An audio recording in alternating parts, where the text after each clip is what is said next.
We begin with continuing coverage of a remarkable discovery 38 years later, now pushing deputies closer to figuring out what happened to a baby Jane Doe found in a river in Jackson County, Mississippi in 1982. Wow, today the baby was identified as Alicia Ann Heinrich. Amber Grigley's in Pascagoula with more on what she's learned about the girl.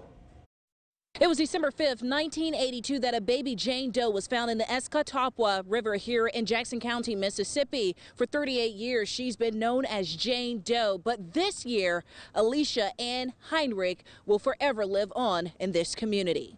I pray to God that one day we'll find out who that baby was before I die, when I'm fixing to be 83 years old, and I thank God I've lived long enough to get that baby's name. Just days after a baby Jane Doe was found in Jackson County, Mississippi. Yeah, the wind went and blowed my flowers over. It was Virgil Moore who stepped up and made sure this case did not go unsolved. When I asked the sheriff about me reopening the case, and he let me reopen it, and then I got hope, and we started working on it. In 2009, the baby's body was exhumed for DNA samples to be sent to the University of North Texas.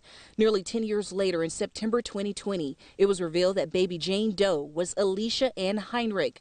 She went missing from Joplin, Missouri in 1982 with her mother, Gwendolyn May Clemens Heinrich. Through the investigation, family members say Gwendolyn and her baby Alicia left with the suspect, a male friend, on Thanksgiving, heading to Florida to start a new life. He is now deceased. The mother, Gwendolyn, is still missing. The family was extremely overwhelmed.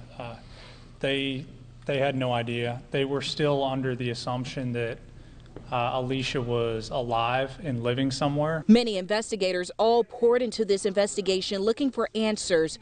Although there's still more to unfold, knowing her identity and uncovering her story can finally bring some closure to this unnerving case. Now, Moore says he reached out to the family in Missouri to see whether or not they wanted to bring the baby up there, and they did say that they opted to leave the baby right here in Pascagoula. But for now, in Mississippi, I'm Amber Grigley, WKRG News 5. We broke this story today on the WKRG News 5 app. You can get alerts like this one sent right to your phone. Download our app for free on Google Play and in the App Store.